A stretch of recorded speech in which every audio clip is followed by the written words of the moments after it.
The Owen James Report is brought to you by This program is brought to you by the Grace Kennedy Group. We choose to care. Grace Kennedy Money Services has been here for you and your family, here and abroad, because we understand that you're receiving more than money. You're receiving their love.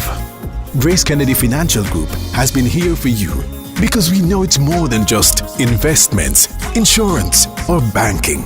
It's about security and creating a path to realizing your dreams. For 90 years, honesty, integrity, and trust. The Grace Kennedy Group, we choose to care. Good evening, this is the Owen James Report, and we begin with news on a major international story concerning debt. In its quest to regain investor confidence, Argentina has formally presented an offer to settle about $10 billion it owes to 19 rich countries formerly called the Paris Club. The offer comes 13 years after Argentina's record $95 billion debt default. The Paris Club expects full payment and won't accept a reduction in the sum Argentina owes. Paris Club members will on Wednesday discuss the repayment offer made by Argentina's economy minister, Axel Kicillof. Argentina is seeking to regain investor confidence and reverse a dollar drain that has sent foreign reserves to a 7-year low of $30 billion.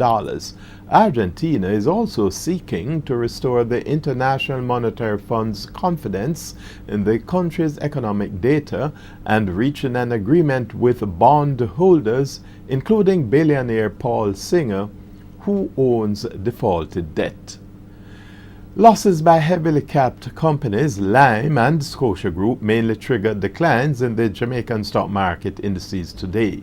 The main JC index slipped 303 points, or 0.2%, 24 stocks traded, with 6 advancing, 8 declining and 10 holding firm.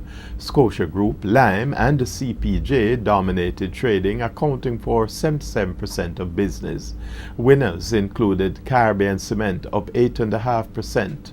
DNG, Lasco Manufacturing, NCB and Supreme Ventures. The losers included Access Financial Services down 8.3%, Caribbean Producers, Carreras, Jamaica Broilers, Lime and Scotia Group.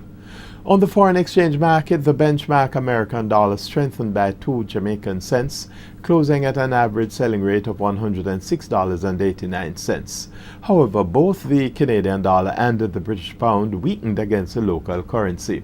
The Canadian dollar lost 32 Jamaican cents to close at $97.41, whilst the British pound fell by 93 cents Jamaican to close at $176.52.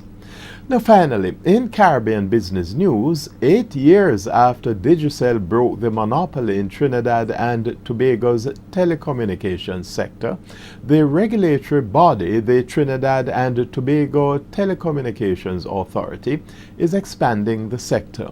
Already, the regulator has received 6 proposals for its requests for proposals for a third mobile provider. Now, some in the Twin Island Republic fear a price war. However, the Chief Regulatory Officer, Chris Cicheran, told the Trinidadian Guardian newspaper that in respect of prices offered to telecoms customers, Trinidad and Tobago was a little better off than its CARICOM partners. And that's the Owen James Report. Good evening. The Owen James Report was brought to you by This program was brought to you by the Grace Kennedy Group. We choose to care.